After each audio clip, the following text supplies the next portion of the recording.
저는 여러분들과 함께 하나님의 영원한 예정 세 번째 라는 제목으로 은혜의 말씀을 나누겠습니다. 잠깐 기도하겠습니다.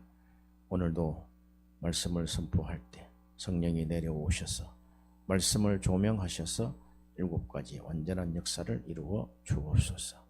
모든 것을 가르치시고 주님의 음성을 생각나게 하시고 성령받아 예수 증인이 되게 하시고 모든 진리 가운데로 인도하시고 장래일을 우리에게 알려주옵소서. 예수님의 영광을 나타내시고 우리를 구원하여 주옵소서. 성령님이 오셔서 죄와 의와 심판에 대해서 우리 안에 있는 세상을 책망하여 주옵시고 성령이 가라사대 내가 불러시키는 일을 위하여 바나바와 바울을 따로 세우듯이 오늘 우리에게 직접 말씀하여 주옵소서.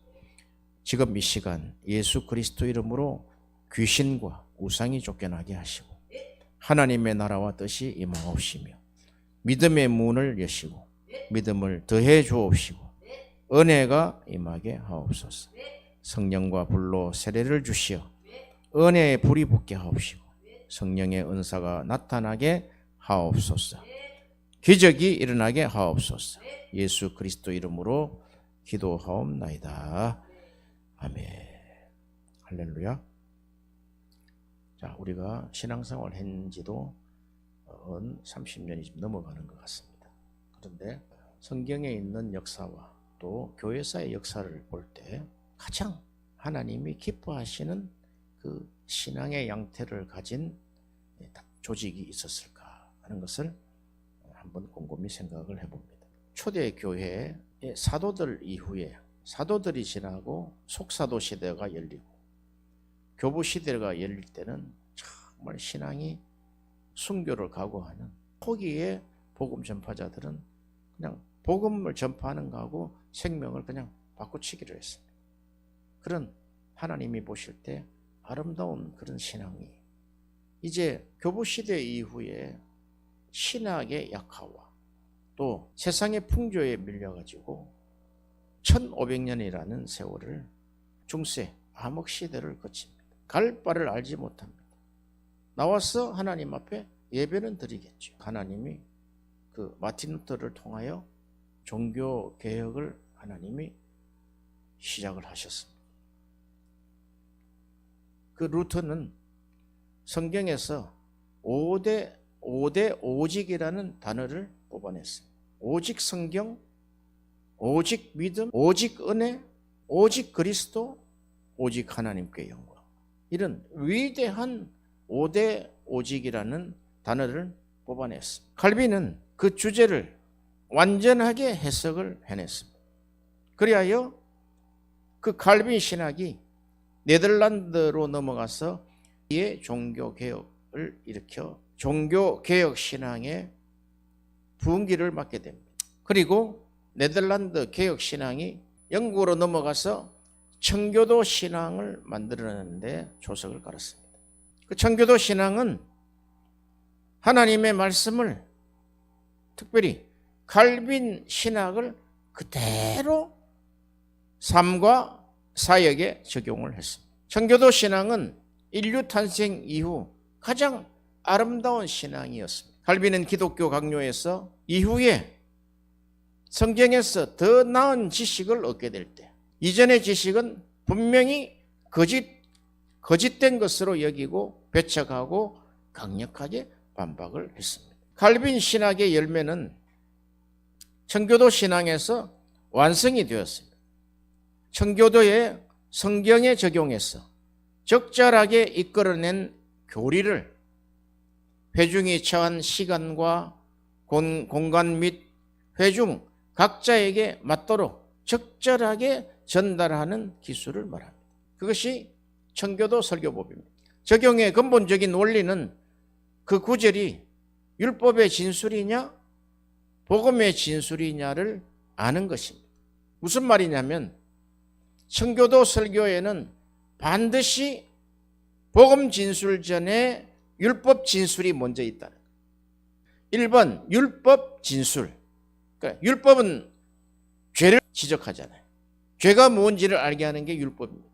그리고 그 죄로 인한 질병으로 인한 그 고통의 치유는 입은 복음이 들어가는, 이게 청교도의 간단한 설교의 방법. 청교도 운동은 루터의 종교개혁을 완성하게 한 칼빈의 제네바 개혁신학이 유럽 전역에서 특히 네덜란드 개혁주의 신학 뿌리를 공유하며, 이때 네덜란드의 도르토라는 지역에서 도르토 신조의 칼빈주의 5대 교리가 세워집니다.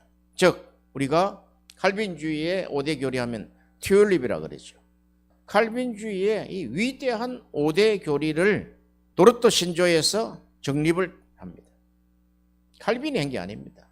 이후 사람들이 한 것. 이것이 청교도의 신학적 토대가 됩니다. 이 칼빈주의 5대 교리가 영국으로 퍼졌어.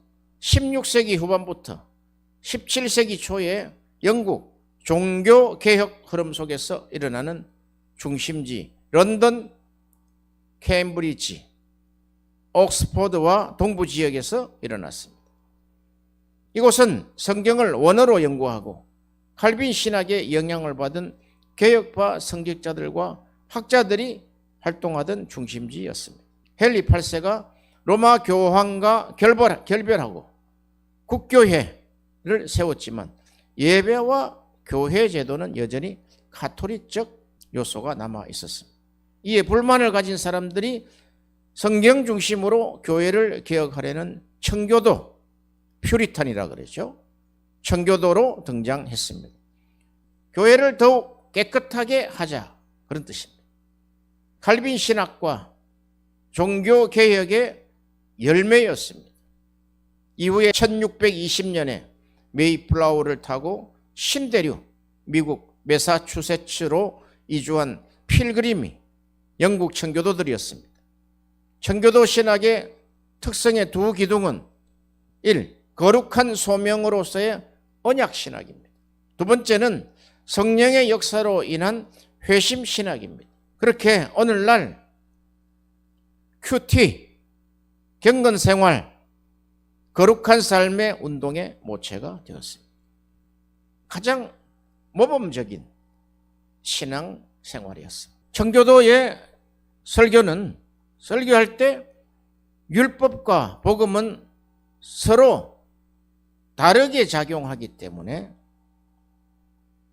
적용의 근본 원리는 그 구절이 율법의 진술이냐 복음의 진술이냐를 아는 것이라는 것입니다. 복음을 듣는 청취자들이 이 말씀은 율법이구나, 우리에게 죄를 깨닫게 하시는 것이구나. 그리고 복음이 선포될 때 그 죄로 인한 죄책과 죄로 인한 질병을 복음이 와서 치료를 해주는 그런 놀라운 역사를 이루는 것입니다. 율법은 세례 요한의 설교와 동일합니다. 세례 요한은 마태복음 3장 7절에서 10절에 설교에서 그 세례받으러 나오는 사람들에게 독사의 자식들아 그렇게 했어요. 그러니까 율법적 설교죠. 그러나 복음은 주님은 이렇게 하신다. 하나님이 이처럼 세상을 사랑하사 독생자를 주셨으니 이는 저를 믿는 자마다 멸망치 않고 영생을 얻게 하려 하시며, 이렇게 해서 딱 치유하고 영생의 천국을 선포하고 천국 백성을 딱 그 자리에서 만들어내는 것입니다. 이게 청교도 설교의 핵심입니다. 죄의 질병을 덜어내고 부수적인 효과로 마음에 자극을 하고 그 마음을 가성시키고 격동시킵니다. 그러나 율법은 죄의 질병을 치료하지는 못합니다. 복음은 하나님이 이처럼 세상을 사랑한다는 것입니다. 그러므로 복음은 무엇을 해야 하는가를 가르칠 뿐 아니라 성령의 능력을 취하는 것입니다. 우리가 성령으로 중생할 때 복음을 믿고 복음이 명하는 것을 행할 수 있는 능력을 받는 것입니다.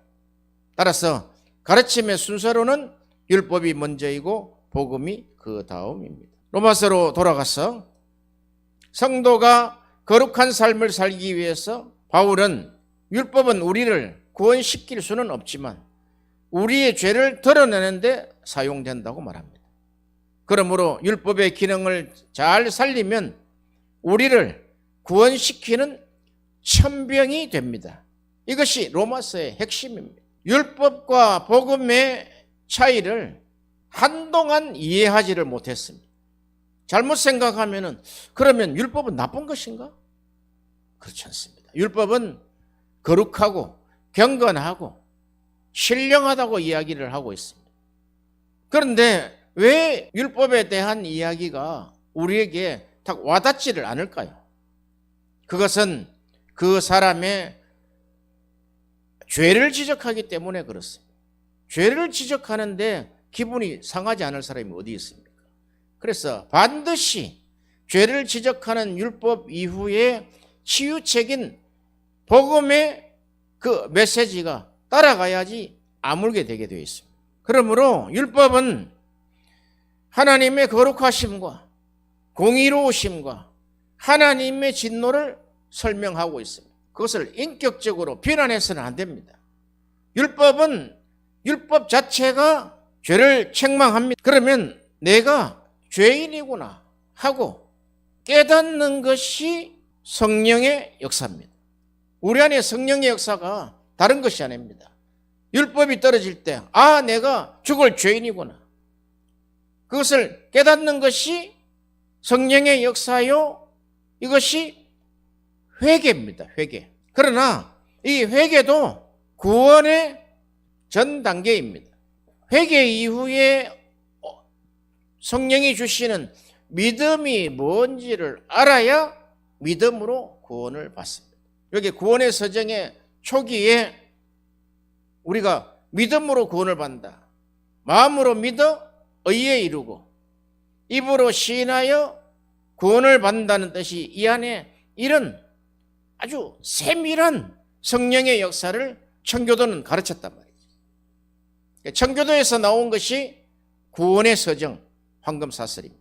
그리고 믿음이 뭔지 알아야 믿음으로 구원을 받는데 그 회개, 회심의 결과가 칭입니다. 칭. 그래서 하나님이 우리에게 거듭나게 하시고 거듭나게 하실 때는 우리가 태어나는 거잖아요. 하나님 아버지의 가족이 되는 거예요. 그게 회심입니다. 회심. 그러니까 회심은 회개, 회심. 그러니까 이렇게 보면 됩니다. 회심 안에 회개 플러스 믿음 이렇게 보시면 돼요.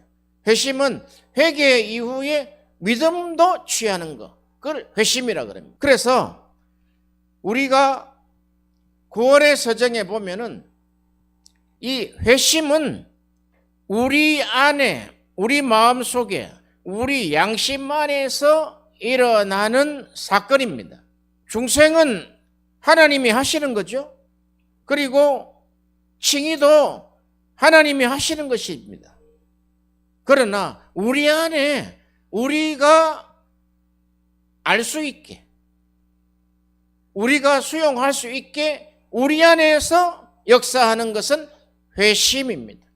즉 회개와 믿음입니다. 그래서 하나님의 예정과 인간의 책임이라는 부분에 이 회개, 회심이 일어날 때 내가 죄인이구나.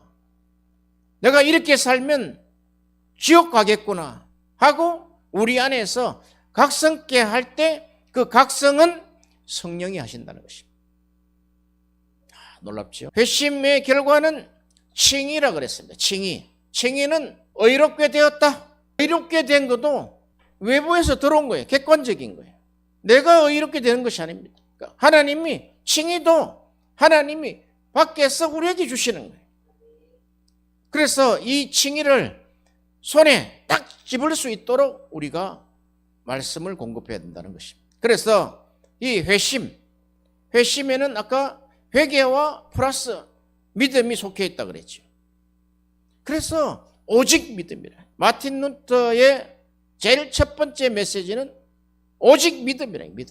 믿음으로 구원을 받는다는 거예요. 믿음으로 구원을 받는다는 것을 청교도가 구원의 서정에서 아주 상세하게 손에 딱 집히도록 딱 만들어줬다는 거예요.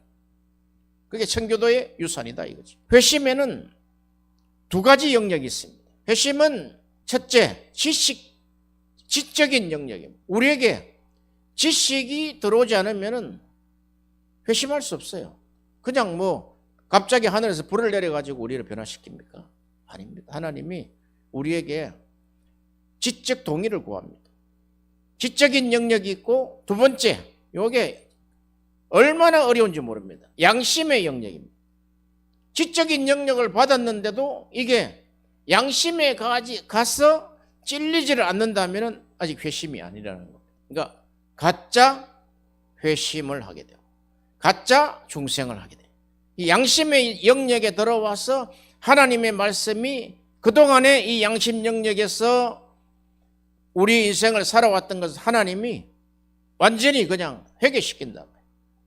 불로 소멸시켜버린다. 그런데 문제는 이겁니다. 현대교회가 한국교회 포함입니다.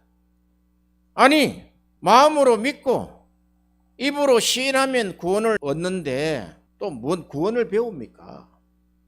그렇게 이야기합니다. 구원은 간단하다는 거예요. 입으로 시인하면 구원에 이르는데 왜 또 구원의 서정에 의해서 따로 배워야 됩니까? 이렇게 이야기할 수 있다. 그래서 이 청교도는 우리에게 확실한 안내자가 되고 우리의 구원을 손에 딱 집어들고 매일 그 구원의 길을 가는 거예요. 그 구원의 길의 첫 번째 단추가 하나님의 예정이단 말이에요. 그 하나님의 예정이 우리에게 임하실 때 우리를 부르시는 거예요. 거룩함으로 부르시는 소명으로 우리에게 이제 창세전에 예정하셨던 그 하나님의 작정이 우리 안에서 이루어지는 역사가 바로 구원이라는 거예요. 그것이 부르심, 소명으로 인해서 우리에게 중생을 허락한다. 그래서 우리가 구원의 서정을 보통 8단계 또는 9단계로 이야기합니다. 우리가 외울 때 이렇게 외우면 돼요. 소중해, 칭의. 이렇게 4개만 하면 나머지 뒤따라갈 수 있어요. 소중해, 소명, 중생, 회개. 소중해, 칭의. 그러면 이보세요. 소중해지요? 그 회개의 안에 얼른 플러스 믿음을 넣어야 돼요. 그리고 칭의. 그럼 4개가 됐죠. 칭의 다음에 뭡니까? 그러니까 너무 간단해요. 우리가 그것은 신학적으로 성화, 그리고 견인, 영화. 뒤에 3개는 그렇게 따라가면 돼요. 그래서 보통 청교도에서는 7개 또는 8개, 개혁신학에서는 한 9개까지 이렇게 이야기하는데 요 회개와 믿음을 넣으면 한 8가지. 그래서 그것도 우리가 청교도적으로 좀 다시 우리가 정리를 했으면 좋겠어요. 그러나 외울 때 소중해, 칭의. 칭의가 중요하다. 하나님의 경륜에 하나님의 예정은 에베소서 1장 3절에서 6절에 찬송하리로다. 하나님 곧 우리 주 예수 그리스도의 아버지께서 그리스도 안에서 하늘에 속한 모든 신령한 복을 우리에게 주시되 곧 창세전에 그리스도 안에서 우리를 택하사 우리로 사랑 안에서 그 앞에 거룩하고 흠이 없게 하시려고 그 기쁘신 뜻대로 우리를 예정하사 예수 그리스도로 말미암아 자기의 아들들이 되게 하셨으니 이는 그가 사랑하시는 자 안에서 우리에게 거저 주시는 바 그의 은혜의 영광을 찬송하게 하려는 것이라.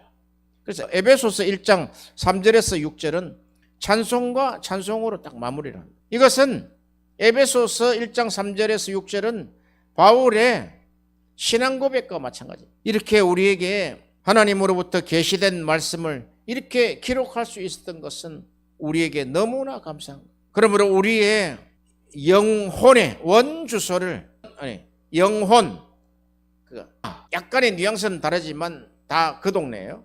영혼, 나라는 실체, 자아를 우리가 창세전에 하나님 안에서 찾을 수 있는 것입니다. 놀라운 것 아닙니까? 내가, 나의 영혼이, 나의 자아가, 나라는 실체가 하나님 안에 있었다니. 나는 창세전에 그리스도 안에 있었던 존재입니다. 시편 2절 7절에 내가 여호와의 명령을 전하노라. 여호와께서 내게 이르시되 너는 내 아들이라. 오늘날 내가 너를 낳았도다. 이렇게 창세전에 아버지께서, 아버지 안에 우리가 씨로 있은 거예요. 씨로. 그러므로 하나님은 반드시 일하시고 항상 일하신다는 걸 성경은 말씀하고 있습니다. 요한복음 5장 17절에 예수께서 그들에게 이르시되 아버지께서 이제까지 일하시니 나도 일한다. 그러므로 하나님은 창조와 더불어 비로소 일하기 시작한 것이 아니며 하나님의 사역은 영원부터 영원까지 하나님이 일하시는 것이라는 것입니다. 할렐루야. 오늘 우리가 하나님의 예정론에서 유기를 좀 설명하려고 합니다. 로마서 9장 8절에 육신의 자녀가 하나님의 자녀가 아니요 오직 약속의 자녀가 내 씨로 여기심을 받으리라. 약속의 말씀을 읽으시니 명년 이때에 내가 이르리니 사라에게 아들이 있으리라 하심이라. 이 약속의 씨가 오래전에 사라에게 약속이 되었습니다. 사라에게 이삭이 나왔죠. 그러나 창세전에 이게 하나님의 씨였다. 그러니까 선택의 원인은 사람의 행위에 있는 것이 아니라 오직 부르시는 자의 뜻에 있다고 가르칩니다. 로마서 9장 15절에 모세에게 이르시되 내가 긍휼히 여길 자를 긍휼히 여기고 불쌍히 여길 자를 불쌍히 여기리라. 그런즉 하나님께서 하고자 하시는 자를 긍휼히 여기시고 하고자 하시는 자를 완악하게 하시느니라. 유기에 대한 하나님의 엄밀한 계획에 대해서 말씀을 드립니다. 유기란 멸하기로 준비된 자들에 대한 하나님의 엄밀한 계획입니다. 우리는 하나님의 선택을 인정하면서도 누군가 유기된다는 것은 부인합니다. 하나님의 자녀로 삼은 자들을 분리시켜 구원에 이르게 하십니다. 하나님은 자기가 배제하는 자들을 유기하는 것입니다. 로마서 9장 21절에 토기장이가 진흙 한 덩이로 하나는 귀 쓸 그릇을 하나는 천이 쓸 것을 만들 고난이 없느냐. 만일 하나님이 그 진노를 보이시고 그의 능력을 알게 하고자 하사 멸하기로 준비된 진노의 그릇을 오래 참으심으로 관용하시고 또한 영광을 받기로 예비하신 바 긍휼의 그릇에 대하여 그 영광의 풍성함을 알게 하고자 하셨을지라도 무슨 말을 할지요.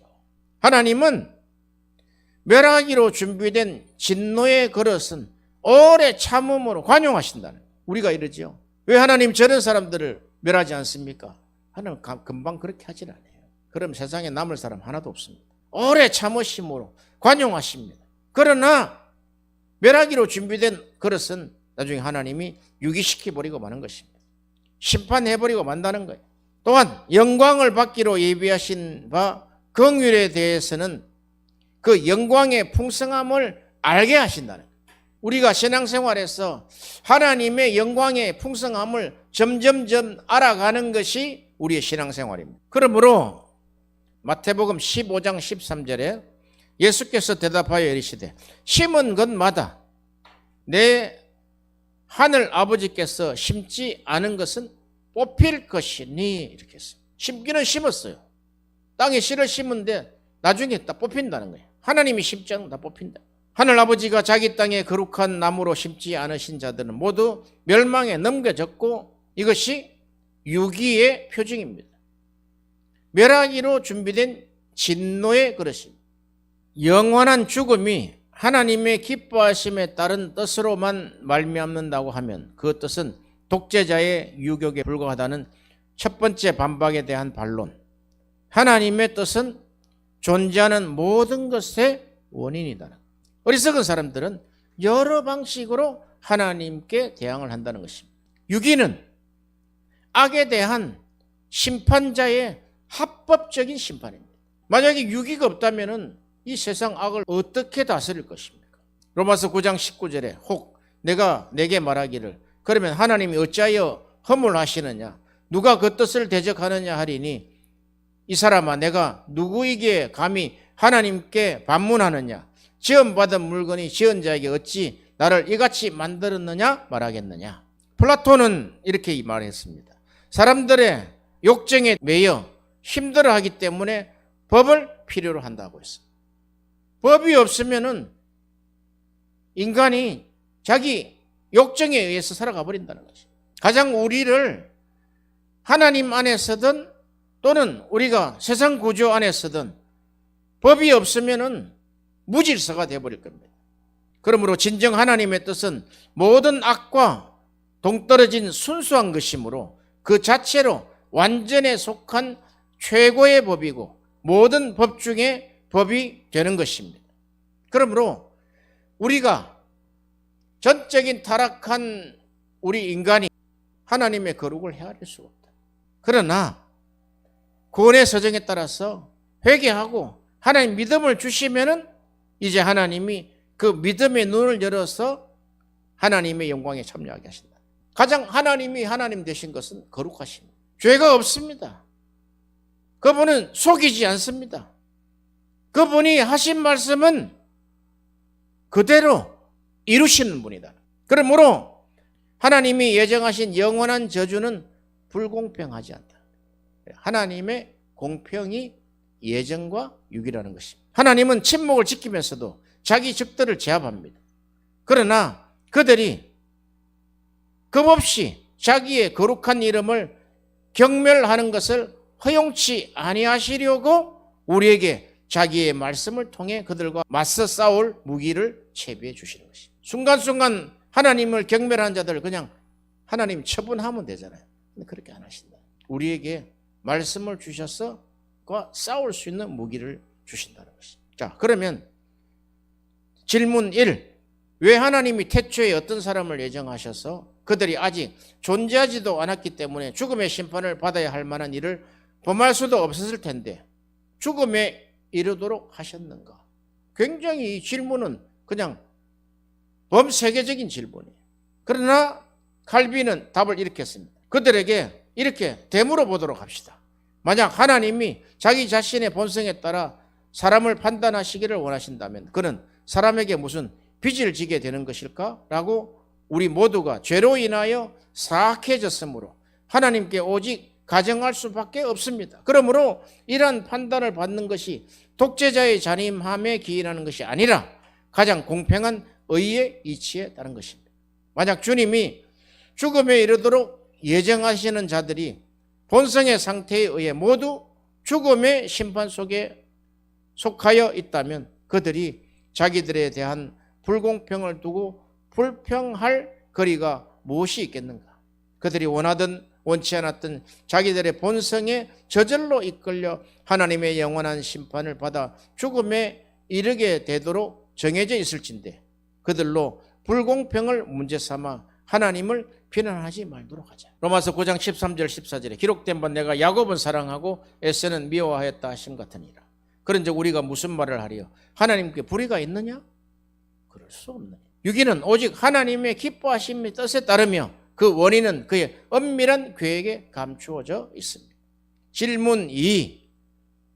우리가 지금 저주의 원인이라고 주장하고 있는 인류의 전적 부패가 하나님의 결정에 의해 전에 이미 예정된 것이라면 그 멸망은 이렇게 하여 아담 자신과 그와 함께 추락한 그의 후손들에게 초래된 재앙에 대한 형벌을 치르는 것이 아니면 무엇이겠는가? 그렇다면 자기 피조물들을 이토록 잔인하게 속이고 계시는 하나님은 불의하시지 않는가? 이런 질문이 유기자들한테서 나옵니다.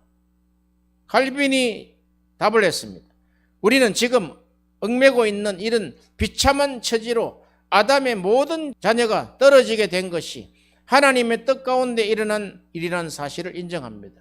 우리는 언제나 마지막에는 하나님의 뜻에 내포된 그의 유일한 의지로 돌아가야 하며 그 원인은 하나님 자신 안에 숨겨져 있다는 사실을 인식해야 합니다. 우리가 지난 2주간의 예정과 유기를 설명을 할 때 이 예정과 유기가 우리에게 잘못 들어와서 장착이 되면 사람들을 볼 때 저 사람 혹시 유기된 자가 아닌가?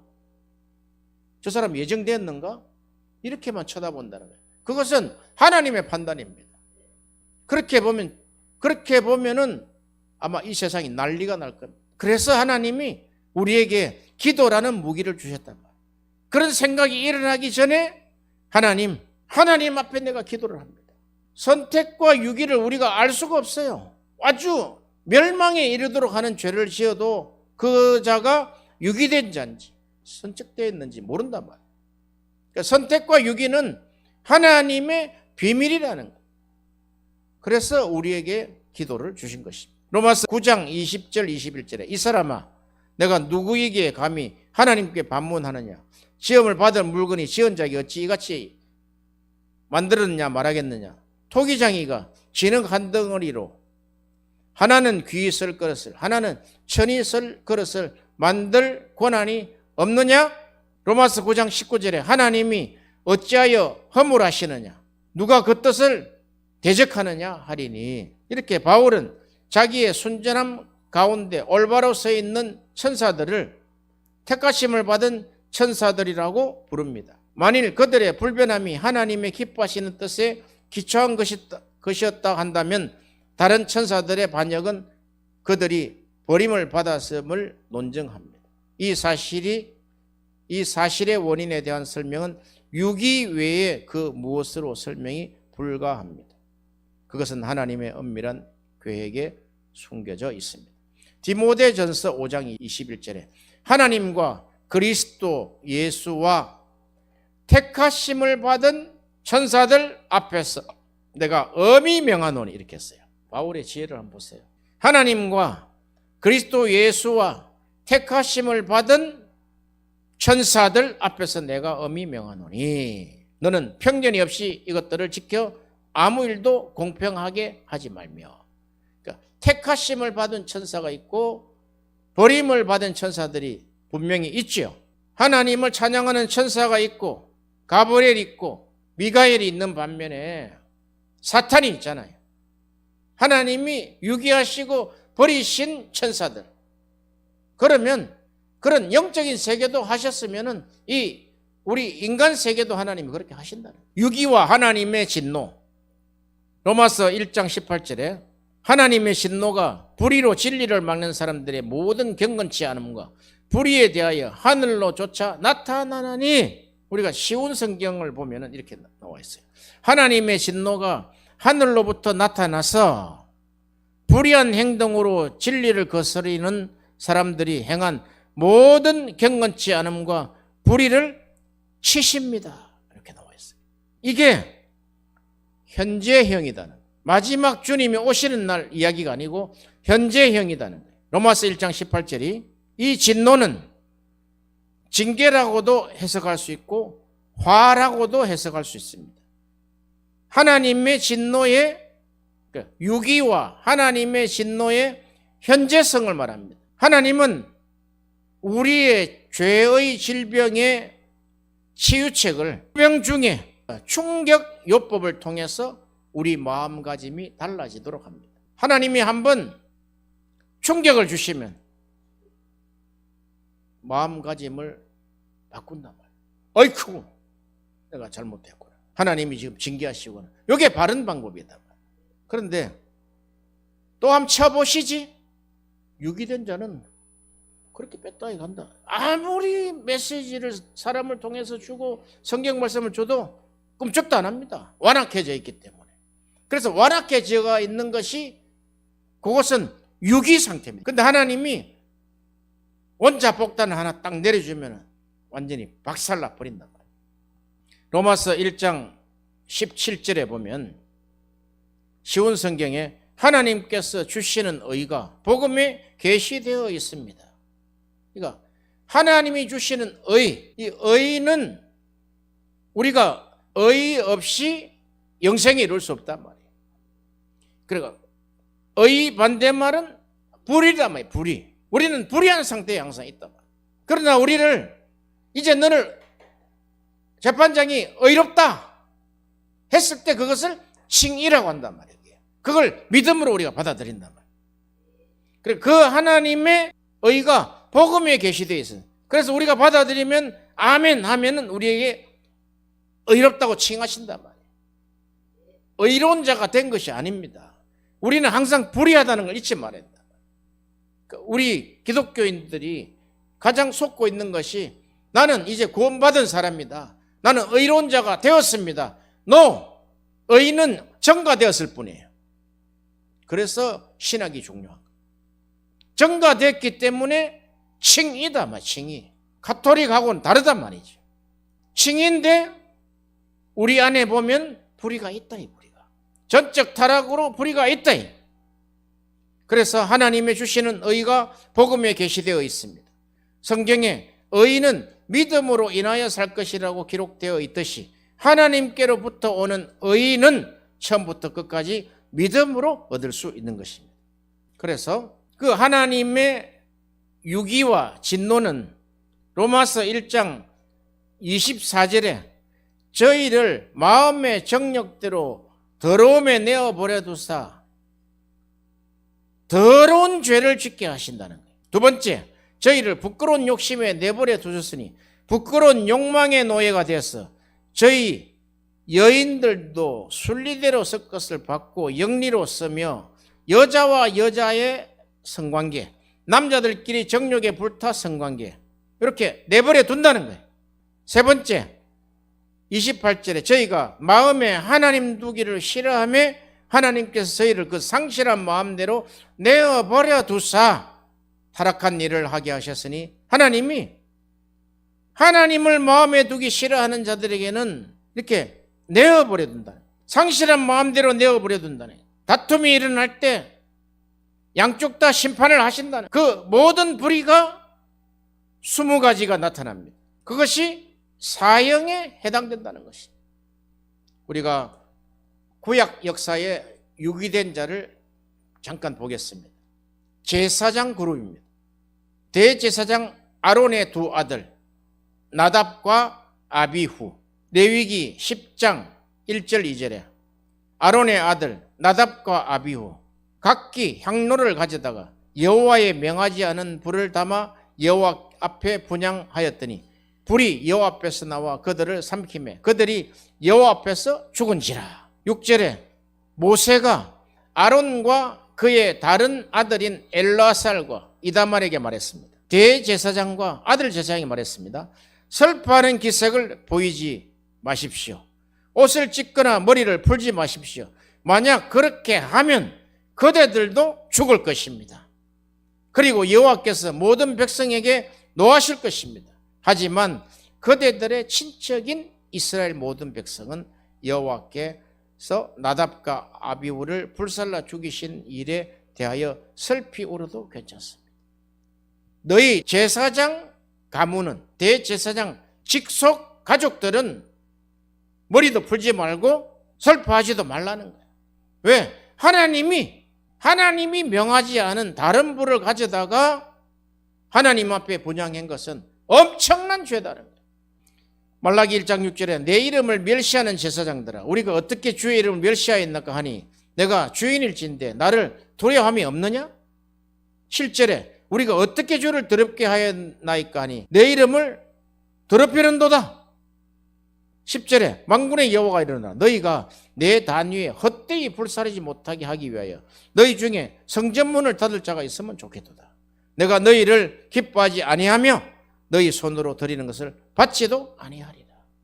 이렇게 율법은 정확하단 말이지. 이게 율법이다, 율법. 그래서 로마서 9장 10장 11절에 하나님의 예정과 작정과 하나님의 경륜을 쫙 말씀을 하고 이스라엘이 이런 사람이다. 그리고 아브라함으로부터 난 믿음의 자손들도 일어날 것이다.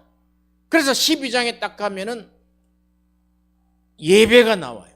신령과 진정의 예배가 나오는데 너희 몸을 하나님 앞에 산제물로 드리라는 거예요. 끝입니다. 그게. 예배를 어떻게 하고 저 어떻게 하고 이렇게 계획하고 저렇게 하고 그런 게 아니다는 거예요. 너희 몸을 거룩한 산제물로 드리라는 거예요. 하나님 앞에. 그게 예배라는 거예요. 예배.